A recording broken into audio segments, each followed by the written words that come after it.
How's it going, guys? Devin here, shooting from the confines of my own home and office. Instead of commuting to work normally, I'm commuting to work, I guess I'd say virtually now. I've got my G920 Logitech wheel set up here. This is my rig. This is my whole office here. Me and my wife's office. As you can see, this is pretty much what I drive on. I've got my stick shift here, steering wheel, full pedals under there, my own little dining room chair just to hold my TV up on it. So this is how I do my driving now. Haven't actually driven my car in some time. I turn it on maybe once or twice a week just to get the oil flowing, and beyond that, that's it. But yep, that's what I'm driving virtually now. Just doing some Assetto Corsa, whether it be Project Cars 2. I guess at least I get to push my car to more of a limit than my own car. But yep, that's what I do pretty much, either virtually or on the screen. F1 2019 I'll play on the screen, but I do that a lot of Assetto Corsa with the Oculus Rift S virtually. So yeah, can't complain.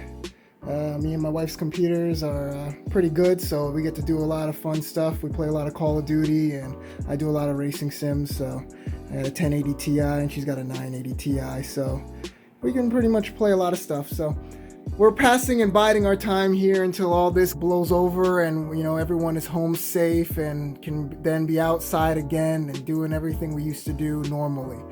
But in the meantime, everyone just stay safe. But I've had my Subaru video filmed for a while. I just haven't had the time to edit it, but guess what?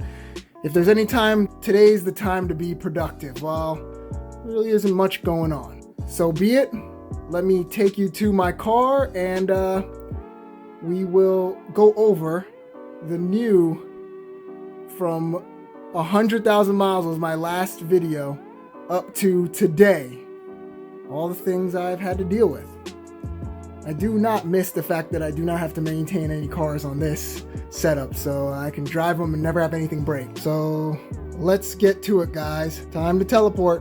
What's up, guys? Here we are in my car. First thing I'm going to show you is how many miles I have. So the last video I did was 100,000. I am at 140,097 miles right now. A lot time has passed. Can you believe 40,000 miles since my last video? I should have a lot to tell you, but on the positive side of things have been pretty good with this car. Nothing too crazy that I can't maintain myself. It's been driving fine. Idle's great. There have been a little bit of issues, and I'm gonna go over that. Hence why I kind of leave this thing up right now. I'm a little bit, I guess you say nervous, and I always want to keep an eye on it, but I got that one coolant temp spot open at all times, but I could probably throw it away now because it's fixed. But it was a very scary moment for sure. So I'm gonna go over all that. By the way, I want to tell you, man, these IATI freaking phone holders are legit, man. You just place your phone on it and it pushes on this and it locks it in place. You just press the sides. Man, I'd endorse these things for forever because they are really good, and the suction itself is really strong. I wouldn't suggest suctioning it to your dash or anything like that. I've heard some horror stories of how strong that is, that it rips up the dash, or when it's in heat or certain conditions it can damage it. But on a window, man, that's legit. It holds everything. I have someone put my iPod in there, it just locks it right in. Pretty good. Beyond that, interior of this car has been holding up really well. Again, it's a Subaru. Most of the materials are plasticky and hard at that. But beyond the wear and tear aspect of it, nothing really has been going on.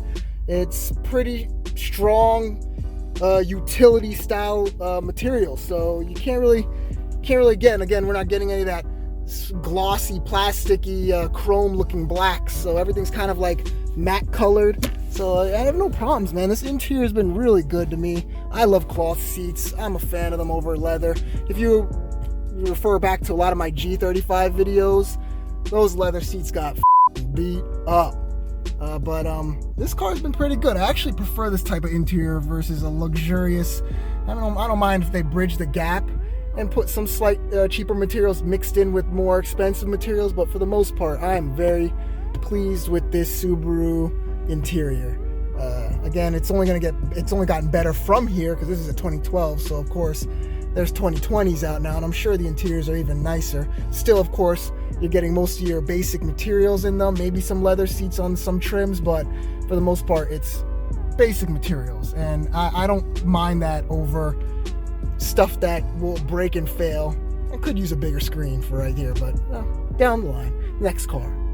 Outside of the car, 40,000 miles later is pretty good.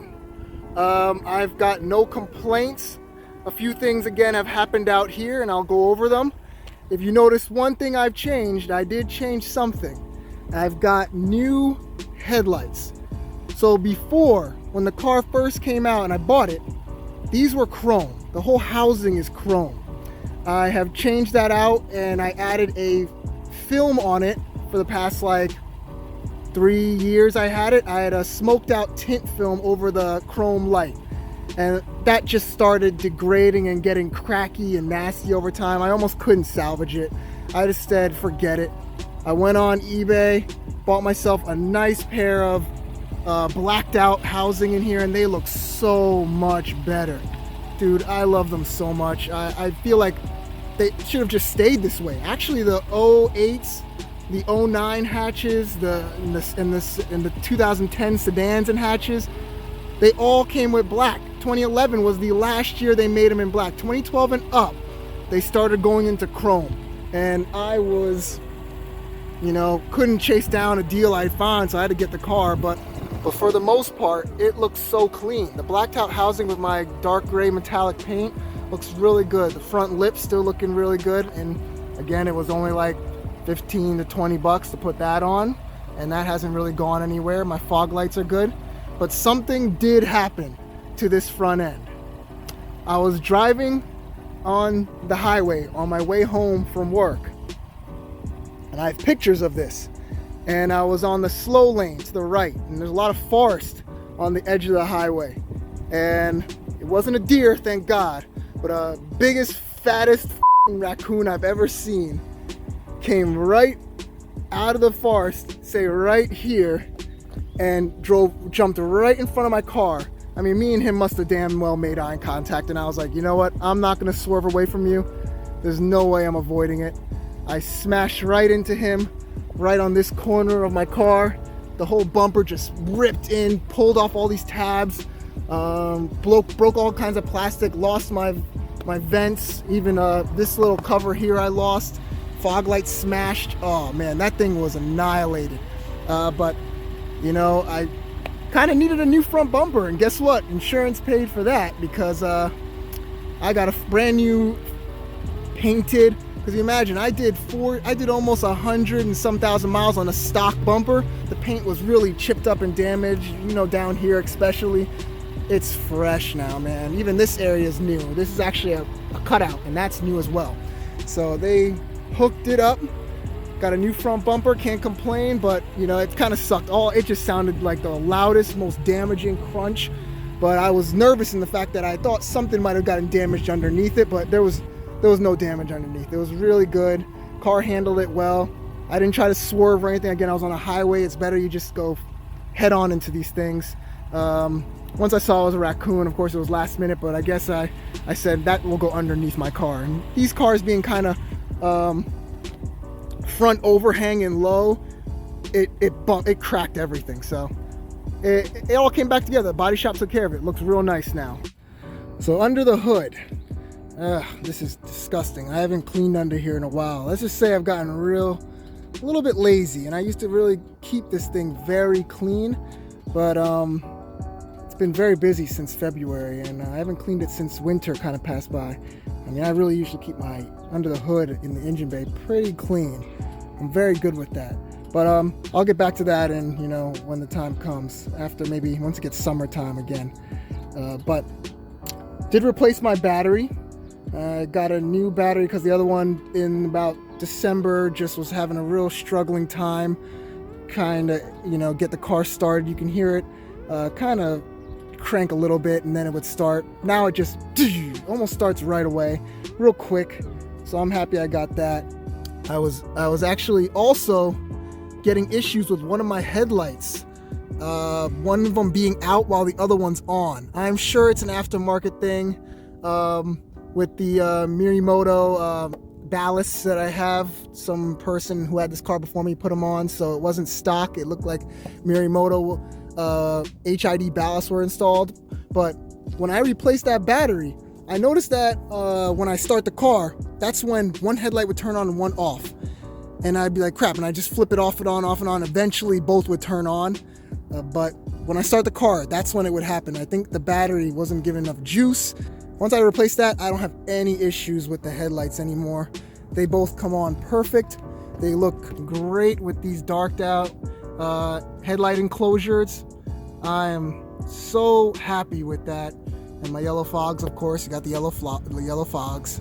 But damn, this car still looks good, and I still love it.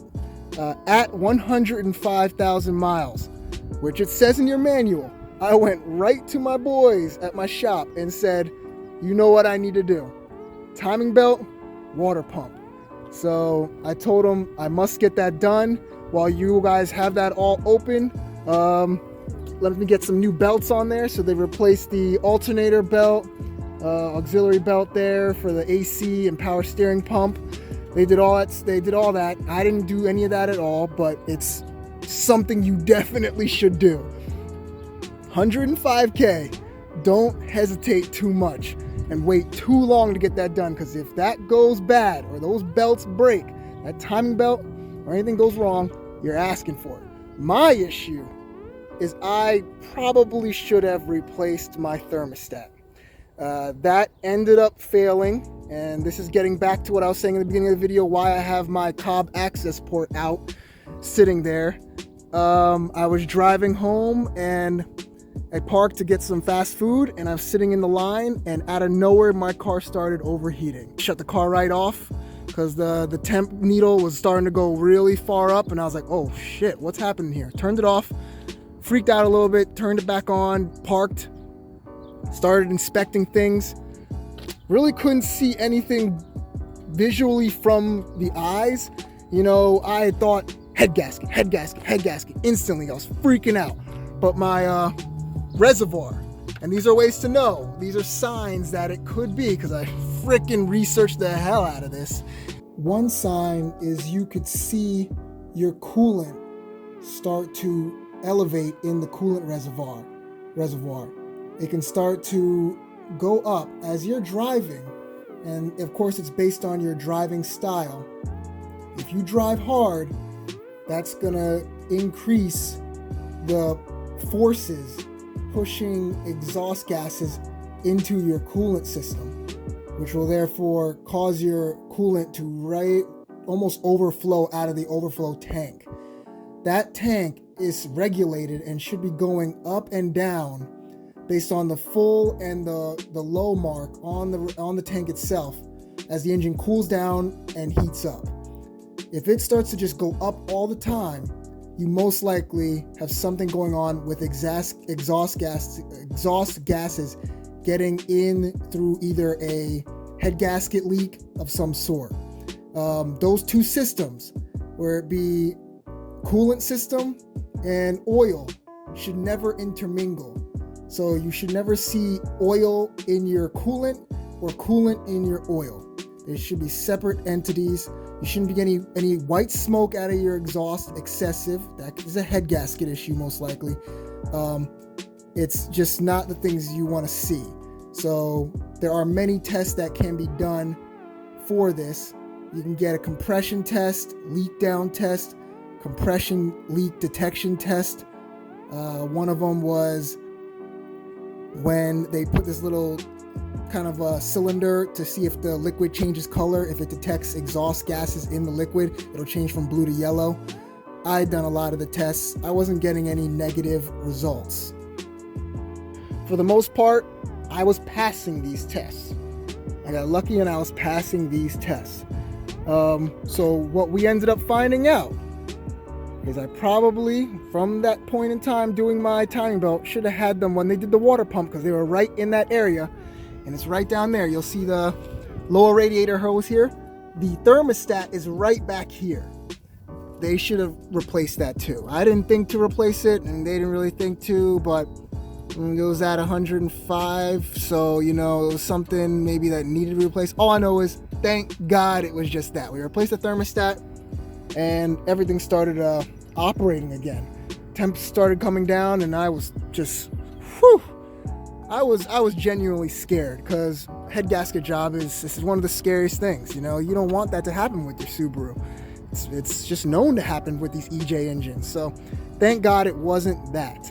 But now I am always keeping my access port up here all the time to monitor that coolant temp. And it's just something that's stuck in my head now because it's scary.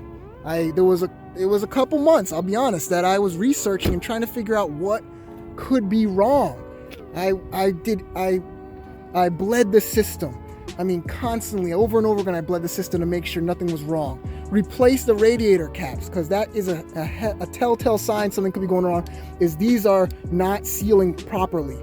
I replaced the caps. If you're ever doing a bleeding of your coolant system, you want to refill from here. It's the highest point in the engine. Do not refill your coolant from here. Refill from here. Watch the bubbles out of the cone come from right here. Okay? But you definitely, I did everything manageable myself that I could do before saying, I give up, I'm going to the guys. And we ended up figuring out that thermostat was bad. So bought a new thermostat. That wasn't too expensive at all, and it fixed it. Again, another positive outcome. It could have been way worse. Another thing that happened under the hood. I started getting some cracked hoses on my, when the guys were working on the engine, these hoses were getting a little cracked on the Grimspeed AOS. So they said you should get some new hoses. In the meantime, just put this back on. We rerouted the hoses the right way, and I haven't gotten the chance to put it back in, but I got to put that back on, because peace of mind still makes me feel like that is something to have. I just haven't got back to it, but it's something I got to put back on. But right now I just got the regular oil cap here doing its thing. Another thing that happened under here, which was nuts. I was driving on the highway, and out of nowhere, I was going into boost, no power. All power was cut. If I tried to floor it or give it gas, nothing. It was just like just shaking and bucking, trying to get any power it can get. I went under here thinking it was maybe my turbo inlet right here, thinking something may have come loose from the turbo, because they got a clamp there, but that was pretty good. At first I thought it was maybe the turbo. I again, another reason to freak out like crazy, but guess what? It wasn't this, wasn't anything here. It was one thing, and I don't know if you guys know it, and if you do know it, it's common. This hose right here. So that hose that goes from the intercooler, this piece right here, it's actually going to the intake manifold. It actually attaches to the throttle body. It's right under there. It's a small hose, probably about from here to here, about that long. It's got a slight curvature. If you've seen the stock one, it is flimsy. The stock one has a gasket on it that goes over this side and this side. The side that attaches to the actual intercooler and the side that attaches to the throttle body. There are two rubber gaskets. Those gaskets are flimsy. They're terrible. I suggest upgrading that right away to, I got the Mishimoto rubber hose, the silicone hose, and it has been solid. If you can upgrade that, It's not hard to get to. In my previous videos, I have taken this off. You can get to it. It's not hard. Just remove a couple hoses and everything. If you can get to that hose and upgrade it to the Mishimoto, I think it's throttle body to intercooler hose. Very small, it's not big, and just change it out. It's gonna support your boost pressure way more. Because man, you don't want to be on the highway like I was, and that hose collapses and fails. Because it failed, it was brittle, and it just. And as these cars, these beautiful wide body Subaru WRXs, hatches, and sedans, the STIs, are now getting older. You need to be aware of these rubber components that will fail. They will start to go over time. Especially where I live in New Jersey, temperatures are going from frigidly cold to hot as hell summers. All it's going to happen is it's going to start to get brittle. So check on that, and if it does happen to you, most likely that hose has went. Last thing that I had to do under this engine bay, that was another really crazy annoyance that was going on, is every time I turn off my car, my brake pedal would stiffen. Like, usually a brake pedal can get stiff as you pump it because it's a pressurized system. So when I turn the car off, usually your pedal will stay spongy. If you press it, it'll get harder, and then it'll get harder.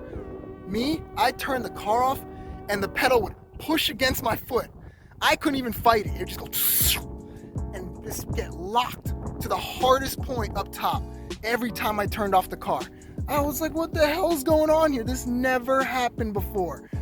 Turn off the car, it would just get sucked up and instantly hard at the top. You couldn't even, with the amount of force, you could not push down on that pedal. Start the car again, pedal gets soft. Turn the car off, just get really sucked up. So I was like, something's going on here. This is weird.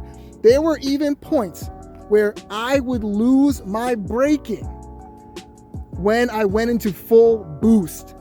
That was the scariest thing ever. Driving on the highway, full boost, going 80, 90 miles per hour, just using every bit of the power this car has.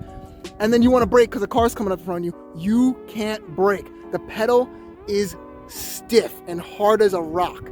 Scared the crap out of me. That was the last straw. That's when I said, okay, what the is going on here?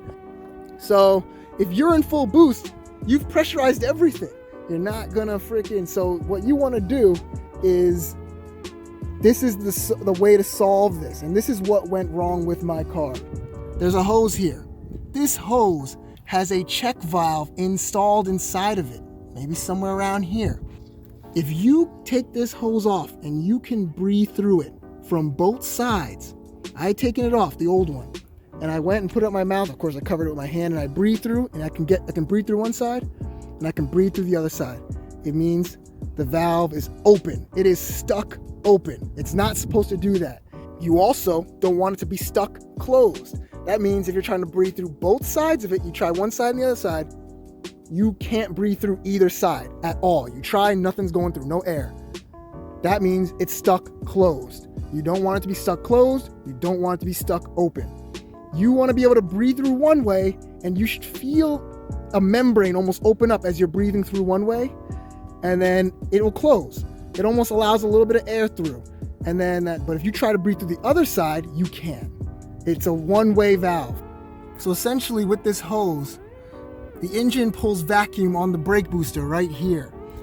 If this check valve is stuck shut and it doesn't allow vacuum to be pulled, you're gonna get a rock hard pedal after like a couple of stops.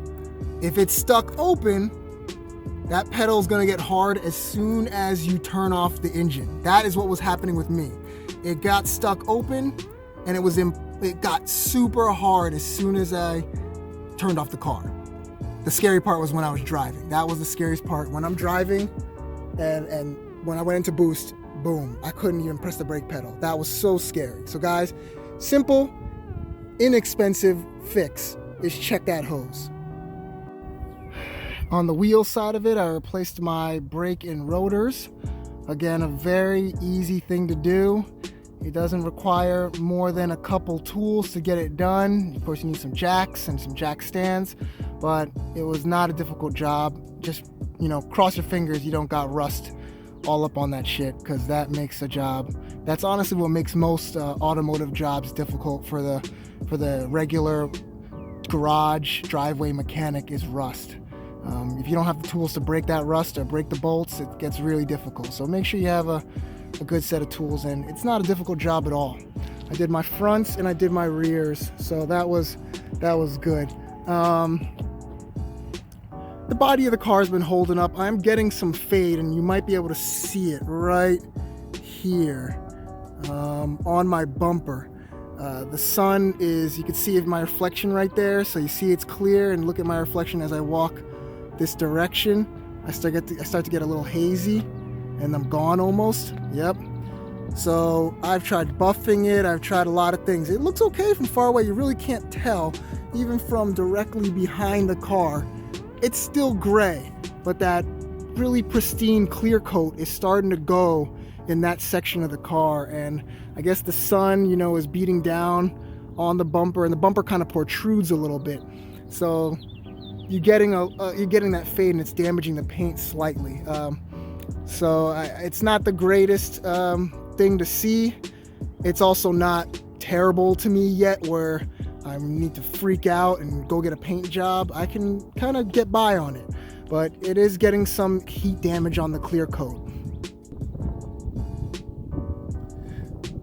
There was one point that in the new headlights, there's a gasket underneath here that the cables run through. You'll see it on any of them, but I guess I didn't have the gasket perfect, or a spider's a spider, but a spider got in here and it put webbing all over this thing. Like, it was, if you had my projector shining onto a wall out there, you would see the spider webs shadows on it. It was that thick of webbing. So I, again, was like, crap, how am I gonna get that out? But I ended up just popping this bulb here, and there's the hole. I just put a zip tie through there, and I just kind of pushed it through, and it got around to here, and I just started wiggling it up and down. And webbing is thick and sticky, so it ended up catching everything, and I was able to pull the zip tie out, and it pulled the webbing right out with it. Maybe some webbing just fell to the bottom, but it wasn't in the way of the projector bulb here, which is a bright light. Hey guys, I forgot to show you, if you ever have a problem when your hood's not latching, I had an issue with mine not latching before, when it was cold temperatures outside. There's that hook right there that I'm pointing to. You can see it. You just want to spray that with WD-40. It can get stuck. Mine wasn't even truly stuck. This little latch would move, but what it is there's an actual latch mechanism in there as well that can get stuck. I sprayed that with WD, and I also sprayed, just gave the hook a little spray up here, and boom, voila. I was a little afraid because it would not close at all, but that solved that completely. But beyond that, guys, that is everything that has happened to this car within 100,000 miles and today. The car still looks fantastic. I'll give you guys a good look around here just so you can see the car looks great. There's no issues that have debilitated me and got me totally stranded. Everything I was able to fix. The exhaust still sounds badass. This car still sounds so badass.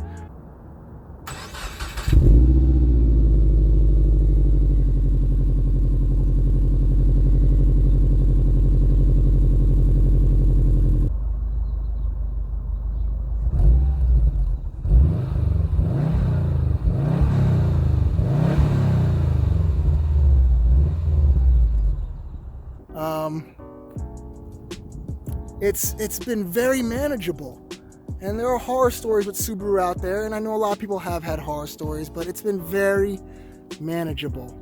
The car itself is great. I can't complain. There was actually a moment in time where I was at a gas station over by Costco, and I was just parked getting fuel, and a guy in a Forester pulled up next to me. He got out the car, and he was like, hey, is that, how long have you had your, he said, how long have you had your WRX? And I was like, I've had it for about 4 or 5 years now. It's been really good. He's like, dude, I like it a lot, man. That's awesome. You don't see too many hatches out there. I was like, yeah, that's one of the reasons I got it. And, you know, on top of that, the practicality. And he said, yo, I'm a Subaru ambassador. I wanted to give you this. And he hooked me up with some dope sunglasses, a satchel bag. It had a coffee mug in it. It had all kinds of really dope stuff inside of it. I was like, see, where are you gonna have that happen? This guy didn't know me. He was an older gentleman, you know, probably in his 40s. He had a Forester. It was like a family car Forester. It wasn't hooked up or anything. You know, he looks like he travels a lot in it. And he said, how many miles you got on that car? I told him I got about 100. I think at that time I had 120. He was like, dude, nice. And he's like, dude, keep it running. And I was like surprised. He hooked me up, man. Glasses, coasters, Subaru coasters. It had a whole bunch of stuff in this bag. It was so cool. Some stickers. I was blown away. Like, what community do you see that in? What community? So I really do enjoy this car and what it brings. And, you know, it seems to unite people in a group. You know, you've got your heavy tuners, you've got your people who just love Subaru, you got your people who love all-wheel drive, you got your people who just love outdoorsmen and like to travel and you know, be adventurous. You got so many different styles, and I find that what's so cool about a Subaru. But beyond that, guys, I really apologize that this took so long to come out with. I know I'm at 140,000 miles now. At this point, 10,000 miles can go by and I don't know if I'll have this car anymore. At 150,000 miles, that's that time period when I got rid of my G35. It's been a great car. I don't see myself getting rid of it anytime soon, so hopefully things stay positive up through the rest of my ownership and I won't have any issues, knock on wood. But guys, thanks again for watching. You all stay safe. Be productive while you are at home. If you are stuck at home, working from home, you know, it is the time to really get things done that you might have really wanted to get done and never had time. As you can see what I'm doing right here. But thanks again for watching. I'll see you guys next time.